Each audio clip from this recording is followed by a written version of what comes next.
பழியென்று பார்த்தும் உடைத்தாயின் வாழ்க்கை வழியெஞ்சல் எஞ்ஞான்றும் நீர். பழிக்கு அஞ்சாமல் சேர்த்த பொருள் கணக்கின்றி இருப்பினும் அதை விட பழிக்கு அஞ்சி சேர்த்த பொருளை பகுத்து உண்ணும் பண்பிலேதான் வாழ்க்கை நெருக்கமே இருக்கிறது. அன்று வள்ளுவன் மனிதனின் குணமறிந்து இயற்றிய குரல் இது. ஆனால் புலவர்களுக்கெல்லாம் தெய்வ புலவனாகிய இறைவன் மனிதனின் இயல்பை தன் திருமறையில் கூறுகிறான், கேள். நிச்சயமாக அவன் பொருள்களை மிக்க கடினமாகவே நேசிக்கிறான்.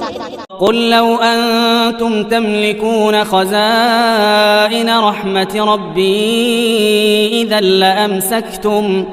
إذا لأمسكتم خشية الإنفاق وكان الإنسان قتورا. நபியே, நீர் கூறுவீராக, என் இறைவனின் அருள் பொக்கிஷங்கள் அனைத்திற்கும் நீங்களே சொந்தக்காரர்களாக இருந்தால் அது செலவாகி விடுமோ என பயந்து எவருக்கும் எதுவுமே கொடுக்காது நீங்கள் தடுத்துக் கொள்வீர்கள். மனிதன் பெரும் கஞ்சனாக இருக்கிறான்.